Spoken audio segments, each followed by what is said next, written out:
if you are a contractor or a designer, it really should be part of your like client intake when someone first reaches out to you and you get their address is to Zillow, Google their address. Yes. And figure out where they live, look at the neighborhood, look at what's going on. Again, that goes back to like having these open financial discussions so that we know the cards that are on the table, so that we know what's happening. A fire inside your dishwasher. Hey guys, thanks again for joining us for another episode of the Design Build podcast. I'm one of your hosts, Eli, here with my co-host. I'm Brittany Grogan, and we just thank you guys so much for watching us. One of the things we want to talk about is just kind of getting the best bang for your buck, or just things to be thinking about when you are remodeling your home. Maybe location-specific items, or even just like when you're picking out fixtures and stuff like that. Just things to keep in mind that, maybe it's your forever home, maybe it isn't your forever home.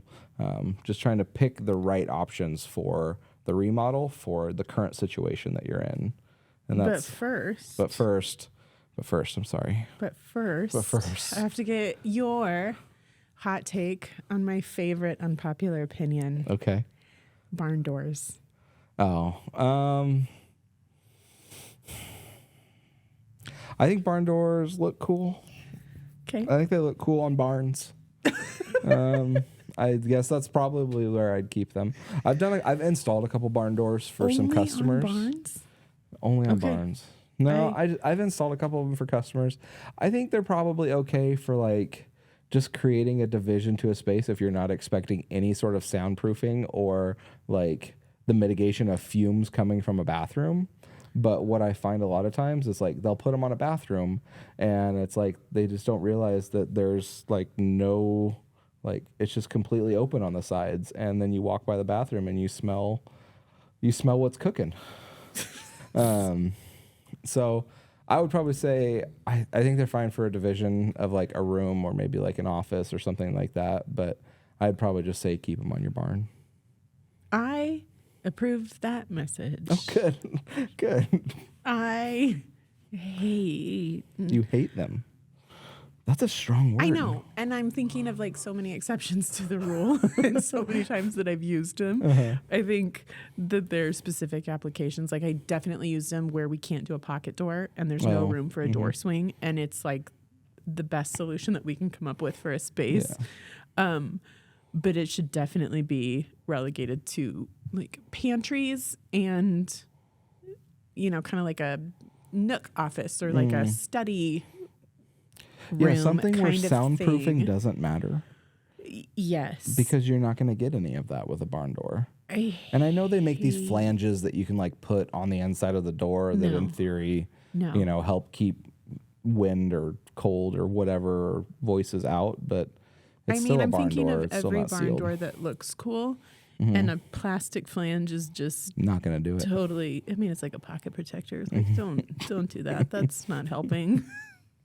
Just get a better pin. Yeah, get a better pin. No, I have seen such cool barn doors, and I have designed really cool barn doors, like big decorative slabs and straps and steel panels and glass, but they're so loud. I think a lot of people are like, maybe in our main bedroom, we don't close the bathroom that much. We love to smell each other in the morning, so we never close. Or there's like a separate water closet. Yeah. So there's a barrier there, and they're just using the barn door as that partition. But I'm always like, when do you wake up? When are you getting ready versus the other person? Because that in the middle of early morning, that track. And like you said, I know there's plastic wheels. I know there's better systems. I hadn't even thought about that. Yeah, they are loud. They're so loud. They're so annoying. I mean, I guess it probably depends a little bit on the size of the door, but even like the smaller doors, they're still loud, louder than a regular door. I know. So, I have to like work on editing my face because they're so popular. And so many people want them. Well, clients will be like, and we were thinking like for the pièce de résistance, a barn door here. And I'm like, So then what's your alternative? What do you like better? Oh, I know this is why this is unpopular, because I know you don't like them. I love pocket doors. Yeah, I don't like that. I love pocket doors with a passion in my heart. Okay, but there's also, like, I have come to learn. Not all pocket doors are made equal. Yeah, not all pocket doors are the same. Like, I've seen some really nice pocket doors with like metal framing and the wall behind them is actually solid. But there's so many times where like you lean up against a wall not knowing that it's a pocket door wall and it just like caves in on you. Yeah, and you're like, so the builder that I worked for previously builds all of their frames in-house. So they're just purchasing the hardware, the track. Yeah. And that's like has the soft close and like retractable, you know, so they're nice. They're not loud and clunky and annoying. And the walls are solid behind them. Okay. That's critical. Yeah. But I just love eliminating the door swing, especially on water closets and like primary bathrooms. I think you'd rather have a pocket door going into a primary bathroom. Yeah. And even though MTech has never given me money, their pocket door hardware was like the coolest, best. Did you call them MTech? MTech. MTech's pocket door hardware. EMTEK? EMTEK. Okay, I know who they are. You can send your checks MTech to me. They're fantastic. Yeah. Like there's a push button, so this loop pops out, so you can pull the door open and close. Yeah. The locking system, like they actually lock. The pocket door actually locks? The pocket door actually locks and locks well. Not like, I mean, I remember the pocket doors in the 80s where you like stuck your thumbnail in and I'm coming in anyways. Yeah. So no, they're like legitimate, fantastic hardware. And they're the only thing that I don't care if all the rest of the hardware in the house is from whomever. MTech is the only pocket door hardware that I've ever used. Yeah, I've never messed with their pocket door hardware. I've only ever used their door hinges, like just their standard door hinges. And they're nice. I mean, they've all been really nice. Somebody gave us like a sample, like an installed, you know, like the installed little sample. And I love like trotting it out at client meetings, like, watch this. Bing. And it's just glide. Is it like one of the slow close examples? No, not it's the actual like locking mechanism, the door hardware. Yeah. So that when it's open and flush into the wall, you push this little button and it's like that's cool. Pulls out this little finger pull. That's cool. And it's all brass and pretty. When we build my house, can we do that? Duh. Can we have those? Okay. Yeah. Well, you're not getting a barn door, so yeah. I'm not getting a barn door. I mean, but you do have a barn. But we're going to have barns, so we'll have barn doors. Again, barn doors are for barns. Really big barn doors for barns. Yeah. Okay, cool. So on that note, if you're considering a remodel with a barn door or not, no. As you consider a remodel, there are definite things that a good builder, a good designer should be walking you through as you consider the scope of your project. Yeah. And that's what we're going to talk about today. So return on investment, bang for your buck, and kind of scope determination, I guess, broader than both of those little points that we can make. Yeah. So the biggest thing I think to consider when trying to determine the scope of your project is looking at your neighborhood and where you're at, where you're building, and what the cap as far as what our house is selling for, what our house is appraising for, what's a reasonable investment for your neighborhood and your house. Yeah, that's what I was gonna say. You shouldn't be building your house, building $1 million home in a neighborhood full of $300,000 homes. It's just not a good investment. You're not going to get that money back. So, irregardless of your actual budget for a project, we should be looking at a reasonable budget for the area or a reasonable investment level, I guess. So if you had to put a number, I'm going to put you on the spot a little bit, but if you had to put a number, like say, you're living in a neighborhood, all the homes are, maybe mid fours, what would you, I guess, if you were to remodel a kitchen, what would you say, like, hey, I don't know if I would encourage you to spend more than this on your kitchen just based on your neighborhood? I don't know that there's a cap for the project. I think that relates more to how do you live? How much time do you spend in your kitchen? Yeah. There are certain things, like certainly if we're in a neighborhood of $2.5 million homes, I'm going to say, friend, we cannot put a 30-inch standard electric Home Depot range in your kitchen. I don't care if you never cook. Yeah. I mean, I don't care if this is a pure showcase trophy.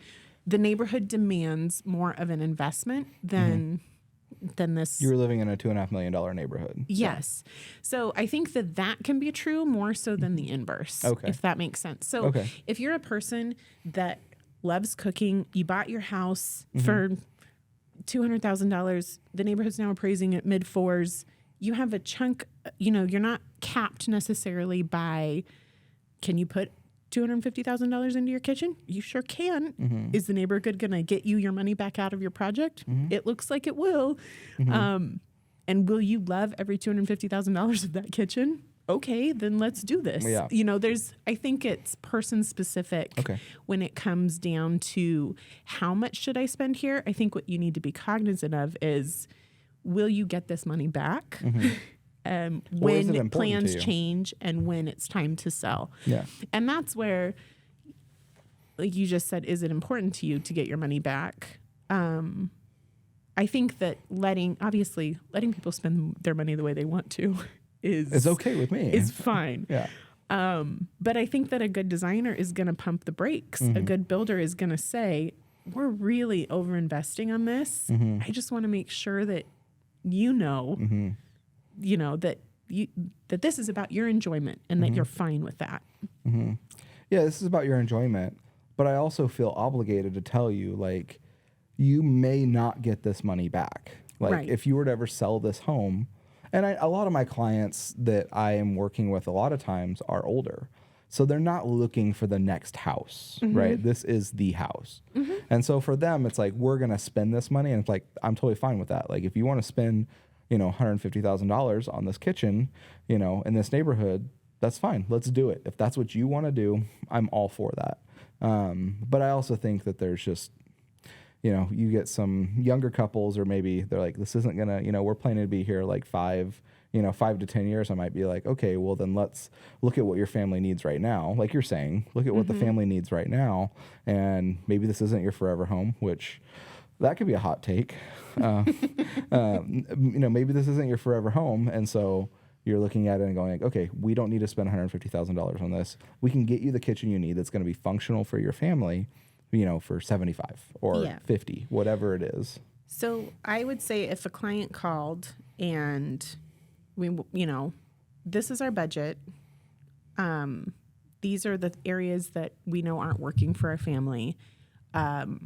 Oftentimes, the laundry list is longer than the budget supports. Okay. I would say that's most clients and most projects. Yeah. So I'm tasked with helping somebody prioritize the investment. And those are the things that I need to know, like to know, and want to be able to help with. So what did you buy the house for? How much equity do we have in the house? What are the houses in your neighborhood selling for? I mean, and these are all things that I typically do before a meeting. These are all things Zillow that we searches. Can look up. Yeah. So I'm trying to gauge of your budget and of your priority list, where does it make sense to spend the dollars? That should always be a determination that's done with a client conversation, that we've had a conversation. I know how you live.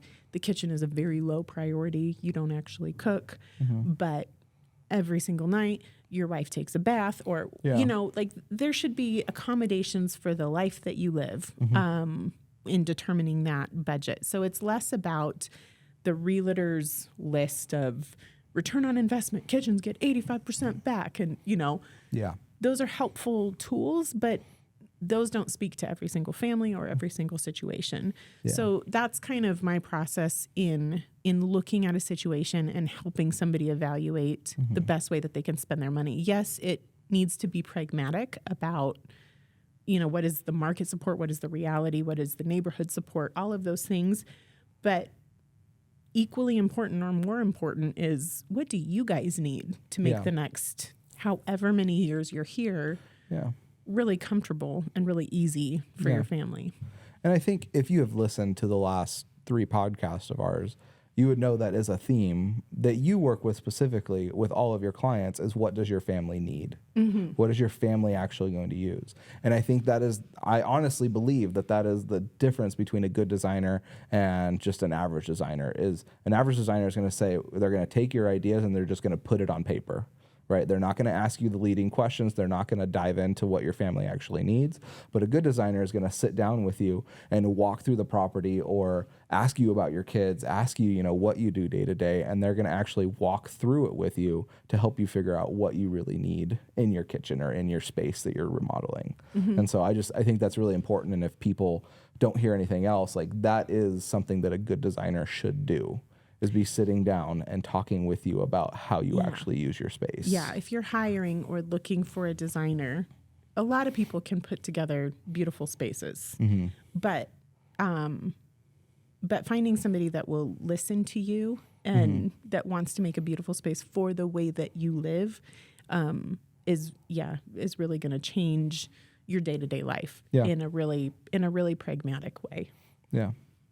And I think too, even as a contractor, looking at that, like projects that I haven't brought in designers on that I probably should have, but I haven't brought in designers on, that has been a lot of like, how are you going to use the space? Because even I recognize, and maybe I'm a little bit different, or I don't know. I know a lot of contractors with plenty of kids, but maybe I just look at like my situation where I have 5 kids at home and I'm thinking about the way that we use our house and how it's, there are some things that aren't functional just because there's so many of us in a small house.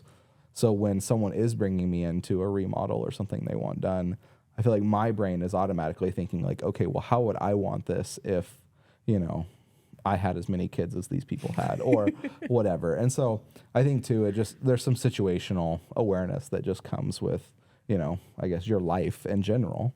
But that's kind of the scope I've always tried to look at it from is from, and that's really the only scope I can look at it from too, is a lot of kids, a whole lot of kids. Yeah, it changes things. But it has certainly helped when I've talked to couples, like younger couples that are, they're growing their family or, they have 2 kids already and one on the way, or, being able to sit with them and be like, okay, like, does this function right now for your kids? Like, no, it doesn't. Okay, well, then we need to fix that because your kids aren't going anywhere. Yeah. And at the same time, I think a lot of those conversations I've had with people with really young kids, they're like, no, we want the whole thing open because I need to be able to see my babies. And I'm like, give it 10 years and you'll want doors, man. Like, no. You want to see them right now because they're cute. I would like to tell you how loud 7 teenage boys are. You want doors.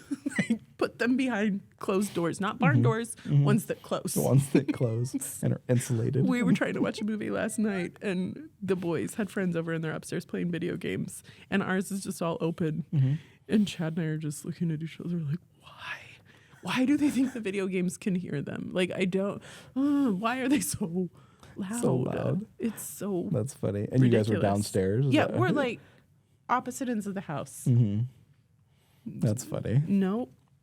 It wasn't funny at the time. No, it's not, but it was now. So being able to say, like, I know they're super cute and I know your playroom open to this space seems really convenient. Let's just build some doors in there that someday you can close. Someday we can close. We don't even have to put them on right now. It's true. We don't even have to put them on right now. Let's just make it so we can put doors on there because I will play these odds all day. That's true. Something else you mentioned that I want to kind of like go back to real quick is if you are a contractor or designer, it really should be part of your like client intake when someone first reaches out to you and you get their address is to Zillow, Google their address. Yes. And figure out where they live, look at the neighborhood, look at what's going on. Because even as a contractor designer, you may look at that and it doesn't necessarily disqualify them. But if like they're in an area of town that you don't normally work in or you just don't know a whole lot about or,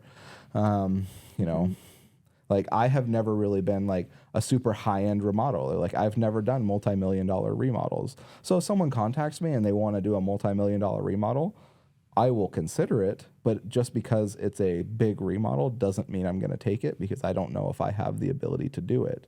I think even going like the inverse too, you could look at it as like, I want to remodel my trailer. It's like, well, that may not fit within the scope of what I can do. But just trying to get an idea of the demographic so that when you step into that client meeting or when you start to look at what they want done or they start to tell you what they want done, you might go, okay, this is a... Yeah, and I think people are surprised to know how much input the designer, the contractor can have on the scope of a project and on the direction a project goes. So I had one where we opened a wall up. There wasn't supposed to be a post there. There was a post there. And the bid to head everything out and do new footings and eliminate this structural post was $100,000. Yeah, you told me about that. That's crazy. The clients were like, tell us what we should do. We're in a neighborhood of nice houses. They have all the equity in the world. And I'm just like, I wouldn't do it. I mean, if spend my $100,000 on this post. If we could take the post out and that means that we can enlarge the footprint, then all day. Like, yeah, the neighborhood supports this, all of these things. We can take this post out and we lose visually an annoying post. Yeah. But this doesn't change our footprint. This doesn't let us do an add-on. This doesn't let us, this isn't the way I want you to spend your money. This isn't going to change much of anything. We can't do a different kitchen layout because we don't have a post. We just have an annoying post. Would the kitchen be better without it? Yeah. Is it a fun way to spend $100,000? No. Well, could you put that $100,000 in? Your child's college fund? I don't want to do that. Yeah, no. It just is, It's you really get nice to vacation. weigh in on these details for people and being responsible, knowing, I understand that you have the money. I understand the neighborhood can support it. My recommendation is still no. Or I've had opposite situations where it's like, I'm so sorry that we didn't know this was here, but we really need to do this. It's a big chunk of change. The great news is the neighborhood can support it. The great news is that, I know this changes things for you guys, but this is a necessary expenditure. So, again, that goes back to like having these open financial discussions so that we know the cards that are on the table, so that we know what's happening. It really does give us the tools to make those recommendations for people. Another big thing, so there's like neighborhood cap, and being aware of when you're reaching that or when you're over investing on your house, when you're not going to get money back out of the project. I think the other really critical thing that few people pay heed to, and maybe it's something that people don't need to pay attention to, but I'm always considering the architecture of the house as having a huge influence on what we do on the inside of the house as well. Okay. So even if the scope is not to touch the exterior architecture, there's certain things that, but you live in a 50s ranch. Yeah. Like there's just certain things that we can do on the inside, or things that, that just is so weird. That doesn't fit. That makes sense. Like my house that we're working on or looking at right now is a 70s ranch house. We're not going to make it look like a Tuscan village, And I would say, like, if that's the architectural style that you're excited about, if you want your kitchen to look like Nana's back in the motherland or whatever, then let's do something. Let's reallocate some of the money to touch the outside of the house so that this house now makes sense, instead of being, this kind of Disneyland situation where now we're in Italy. It's a fun and house. When we turn over here, welcome to mid-century America, or, the different themed rooms. Yeah. Here we have the Scandinavian wing. I hate that.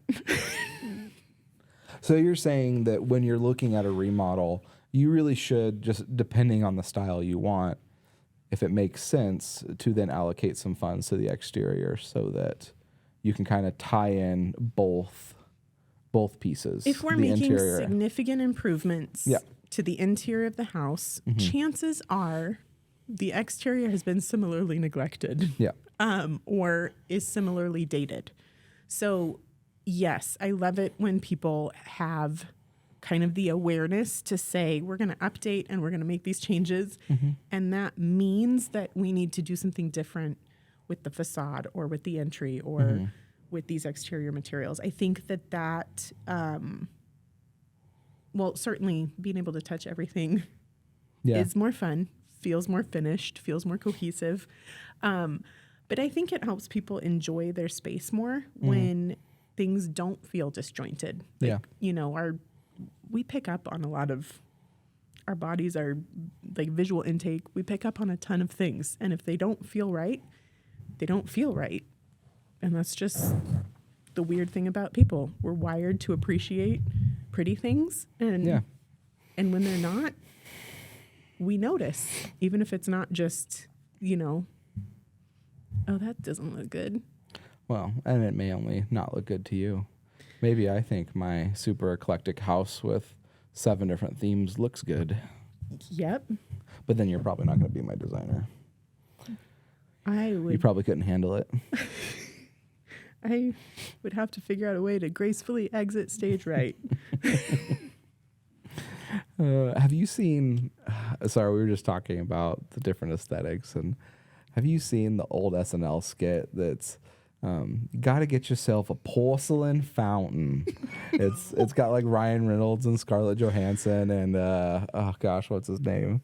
I think it's not Bill Hader. It's, no, but I will look it up now. It's so funny. But basically, it's like an infomercial for, you got to get yourself a porcelain fountain. If every and project it's just like could have superimposed porcelain fountains like in random spots of their house and, you know, front yard. And that's just kind of like what it made me think of is we're just going to put a giant porcelain fountain in my living room. Porcelain fountain and bird bath. Of course. Except my children are just going to bathe in it during movie time. They probably need somewhere else to get wet. That works. Yeah. Anyway, that's totally irrelevant to what we want to talk about, but I thought it was funny. It is. I need some more, you know, I need to know what you're talking about. I need a frame of reference. I need to look it up. It's funny. You should look it up. They do one to marble columns.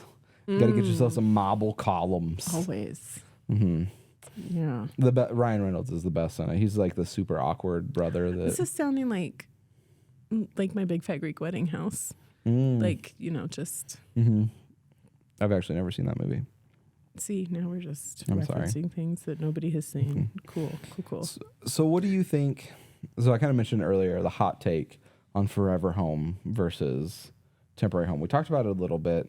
Yeah. I guess, what is your hot take, or what did you think about the forever home statement? So I have had the opportunity to work on what people call forever homes or even legacy homes. Yeah. Oh, where like we are building this that it doesn't matter. We don't care if we have equity. We don't care if we are ever able to sell it. I intend for my great grandchildren, this will be a house that is in the family forever for generations. Yeah. Which are really fun, ridiculously fun projects. Oh, I bet. But I will say plans change, like for all of us, for every single one of us. So, preparing for the realities of, again, your neighborhood, where you live, all of those things it's wise to keep those in mind, and it's wise to make decisions from a place where we're aware of those factors, regardless of your time frame and your plans. But I do think that so many people shortchange themselves with the idea that this is just temporary, because just like we can't plan for forever, we can't plan for 2 years from now either. So that house that you bought, I mean, like we're seeing all over, these people that bought houses at 2% interest, they're now in their forever home, or, you know, those things where it was like, this was going to work for us for a little bit and it is not working anymore, but we're here. So I think that people can shortchange themselves by only viewing things as a 2-year or a 5-year or whatever window. And, you know, cut corners or skimp. And, you know, what felt like a really wise decision to save $1,000 when you were doing the project now it's going to cost $10,000 to fix or to address. Like, we had friends that, I don't know why, because they didn't hire me, did their kitchen and did not upgrade their drawers to soft close. So all of their drawer glides. Yeah. I don't know why. It is like $1,000, whatever, $1,500 upgrade for the whole kitchen. And they didn't do it. And then they went through and retrofitted everything. Oh, no. And ended up, this has taken somebody like 84 years to come and redo all of the drawers and replace all of the glides. And so much more than the $1,500 upgrade at the onset. But I don't even know why they made that decision. I mean, it's just... It seems pretty... silly, but... Well, and I even think, too, like, we've been in the house that we were only going to stay in for 2 years for almost 7 years now. Yeah. It's like, we just, even like when we did something not similar to that, but like I bought when we had our house... We had AC installed in our house. There were 2 units that I could buy. There was the cheap one and the expensive one. And I was like, we're only going to be in the house for another year or so. And so I bought the cheap one. And then, we have summers of 105 degrees and the AC is just constantly running because it can't keep up with our old house. And, our electric bill is $300 or something stupid because we're trying to cool our house, but the AC can't keep up because I bought the cheaper unit. Yeah. There are certain things that... it's not necessarily the difference between this cheap per square foot tile and this really expensive per square foot tile. I feel like that's where people get this mindset of like, they're just trying to make me upgrade everything. Maybe you're working with somebody that's like that. I hope not. But when we're talking about making these changes, like flooring is a huge one where people want to save money on cost per square foot on flooring. And they're like, we can just replace that in a few years. And I'm like, nope. So you have to move out. You have to move all your stuff out. Yeah. Where's all your furniture going to go? I mean, you have, this is such a big deal. I mean, this would save you, maybe $5,000 right now, but you're going to move out of your house. And by then, who knows how many kids you're going to have? Who knows how many, kids you're going to have, and even just the cost of product going up, labor is going to go up in 5 years. I mean, all of these things. All that. It's just like, you're not going to be saving money. So that brings another question. So what are things that you would not skimp on? Like if you're to say, we could just take any house, take my house, whatever it is, for example, that we're working on. Like, what are things when you're looking at that some people would skimp on? And we talked about flooring. Like, what are things that you would not skimp on and are more, like, you're going to look at more as whether you're there for 10 years or 30 years, like, you're going to be looking at a lifetime product or a long-term product as opposed to just like, we can just replace this in 5 years or whatever. Yeah. This is going to be a long list. And it's going to sound like everything. I would splurge on everything.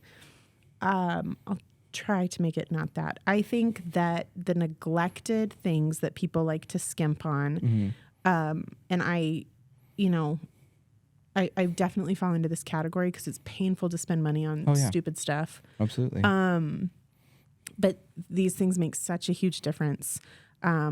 Your architectural details, so like your moldings, your trims, your casing, all of those things really make a huge difference. Really impossible to change later. Really difficult, I guess, to change later. Maybe not baseboards, but like placing your doors is such a pain.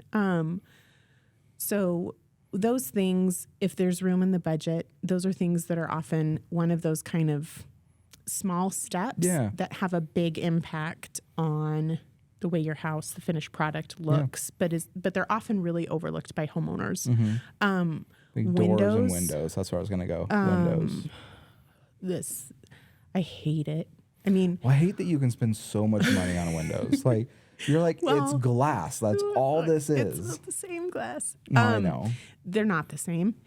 And that's the frustrating part. Yeah. So areas that are easy to save money are, I think, tile and lighting.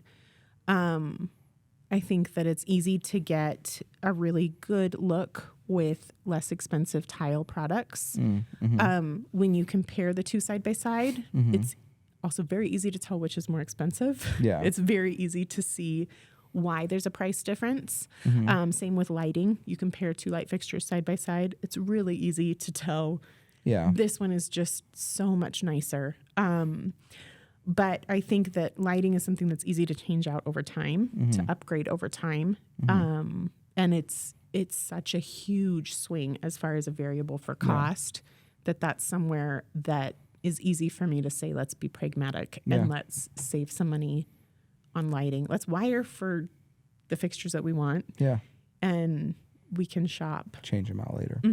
We can shop and get some economical choices in there as a stepping stone if we need to.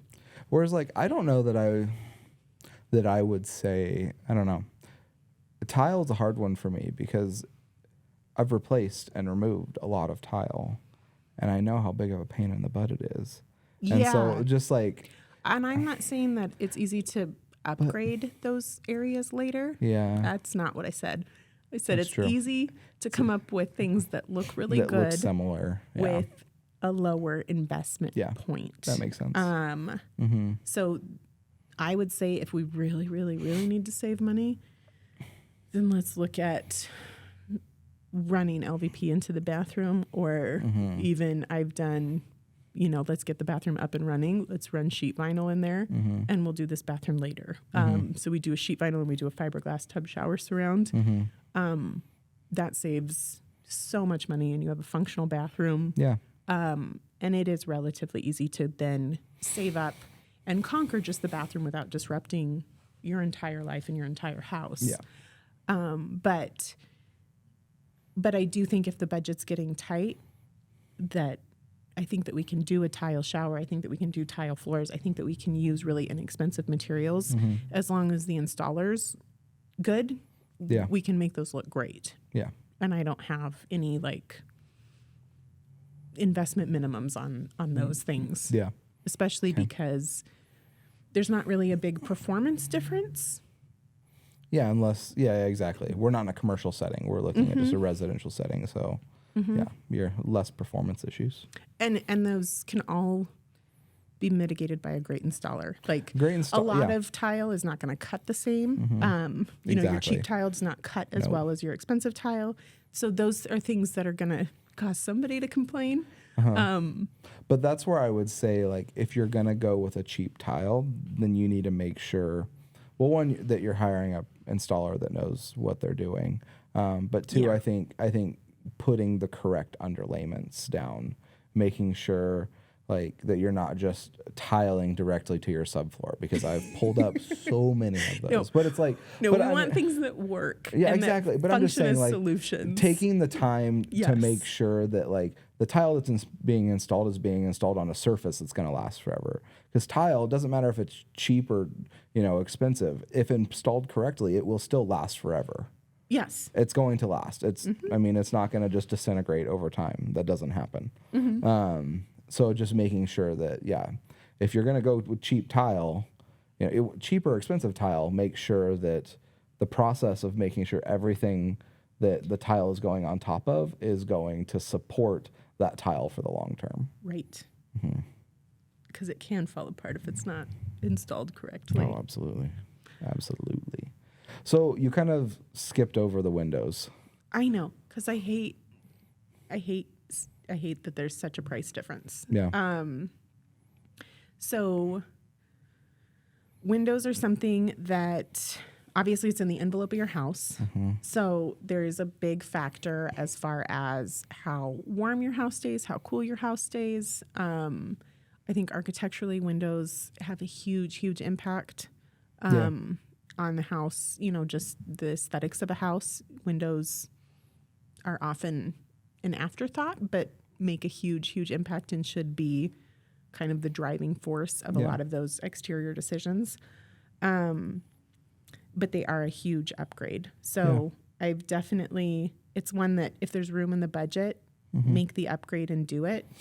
But I would say it's about 50-50 on the projects where the budget allows for vinyl windows, and that's what the budget allows for. Yeah. But Yeah, if there's money there, upgrading your windows has an impact for sure. Absolutely. Well, and I really had no idea how much window. Like, I mean, I know that there are, it's all relative. Some windows are expensive, but I remember getting a quote for windows in my house, and it was like $14,000, and I was like, $14,000? That's crazy. And then I was talking to a builder in Bend, and he's like, yeah, we're waiting for our window package to come in from Europe. He's like, when he's like, we have a $1.4 million home and $300,000 of windows. And I'm like, $300,000 for windows? I had no idea that was a thing. That's even possible, possible place to spend your money. We're waiting for our windows from Europe. They're 12 months out. And I was like, 12 for windows? But windows were the biggest COVID stupid. Windows and appliances. Yeah. Like, ordered them before we broke ground. It was dumb. Yeah. I remember you telling me about that, which I guess, I just didn't know. You don't know what you don't know. And, I mean, the great thing about vinyl windows is they will work for a time. But they will only work for a time. So that's one of those things where we're looking at your expected timeline on your house can play a factor. It's kind of sucky because you're kicking the can as far as making it somebody else's problems. But, when we're looking at lifespans of products, that can be true of absolutely anything you put on a house. So for sure. I glossed over windows because that's one that I don't have a huge dog in the fight, and it's a hard thing to pay for. Yeah, because the swing is pretty dramatic. It is. It's crazy, and I just didn't realize that. What do you say? What say you about appliances? Well, I don't have 5 kids, but I have 3, and bonus teenagers that show up every night to eat dinner. So we cook a lot. Yeah. We use our kitchen a lot. So I like nice appliances, and I think that the difference is pretty marked for somebody that uses their kitchen. Yeah. So I have favorite appliance brands, which are mostly related to talking to service technicians. Oh, yeah. So how easy they are to fix. How often they break. Yeah. So I have some favorite brands, and I would never recommend that someone purchase like the Labor Day appliance package bundle from Home Depot. Or from Lowe's. That's where I got all my appliances. I believe you. We've done a couple of flip houses, so where budget is really the driving factor of decisions. Yeah. But with all of my projects, it's been, would I live there? I won't supply something that I'm not willing to use and live with, and really, should everything hit the fan, we might need to live here. So I might be living here. What do I want to use? What do I want to cook on? What do I want to have? So I haven't even wished that on my flip houses. I haven't used those appliance bundles because I'm so nervous about it. Yeah. I mean, ours has been great. But it's all, I don't know. Like, we bought this stuff, like, we were dirt poor. Like, we shouldn't have bought a house when we bought a house, but we did. And all of a sudden we had to buy appliances, and Labor Day was right around the corner. And I was like, we're buying that because I can do everything for $2,000 or whatever. To be fair, the appliances in my kitchen I have had no problems with my kitchen, most of my kitchen appliances. But I bought them from a scratch and dent reseller. Yeah. So I have a really nice range that the case was dented and they couldn't sell it. It was an open box return. And my fridge has a crimp on the side of the door from shipping or whatever. So I've got great deals on the appliances that I have. Interesting, yeah. But I was really careful about how I shopped for those and not picky. I mean, I was like, we have so many kids. They're going to be dented in 3 minutes anyways. The only thing I've had a problem with is the dishwasher that I bought brand new. So that thing broke and had a fire in it like 3 months in. That's a fire inside your dishwasher? That seems it like could an have been because oxymoron. Chad is the one that installed it, but there's like the electrical junction-y transformer thingamajig. I don't know. The junction box underneath the washing machine that you plug the power into? Yeah, so You there's seen like your the power power that plugs in, but then it goes to the box, but then it goes to the dishwasher. That caught on fire. Oh, okay. I don't think we did Interesting. anything in that box. I mean, I think we plugged it in. I think that's the okay. extent of the work that we did. It wasn't a hard wire, yeah. No, it wasn't a hardwire, and it caught on fire. Interesting. And it's the only thing that, like, the rest of my stuff all literally fell off the back of a truck. And this is the only thing that we bought new and had problems That's with. funny. Yeah.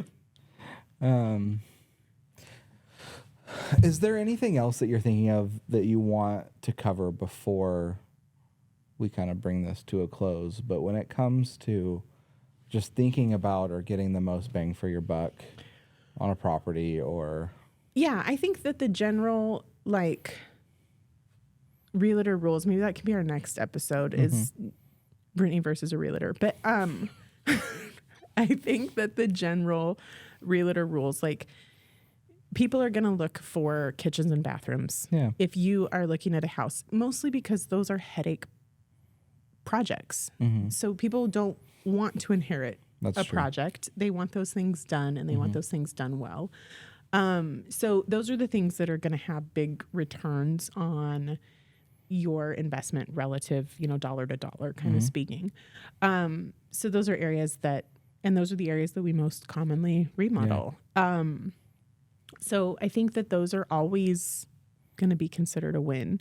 The things that we're going to be looking at balancing the overall investment level with your particular wants and needs, or like if you want to kit out your garage, with the epoxy floor and the garage cabinets and the slat wall and the 220 and the whole thing, if we're going to spend a ton of money on making this a hobbyist dream, that's where I want to look at, okay, what's the neighborhood going to support? Those are not things that are going to return really easily. So if you need that and want that and will use that while you're in the house, let's do this. But let's not exceed kind of our investment cap for what makes sense for your house and your neighborhood. So those are things that that I think a good contractor or designer will help lead you through asking those questions and kind of prioritizing those really specialized projects.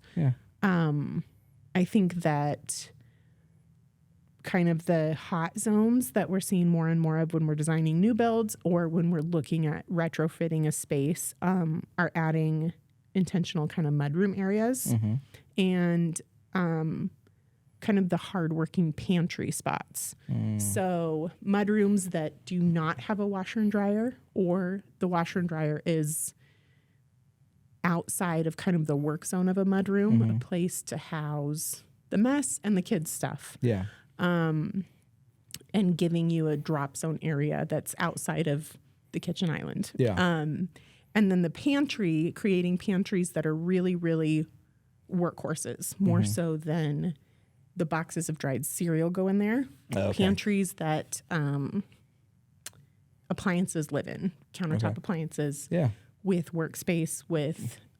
keep it out of the main kitchen area. Keep it off the counters in the main kitchen, but give you a real working zone. So those are things that that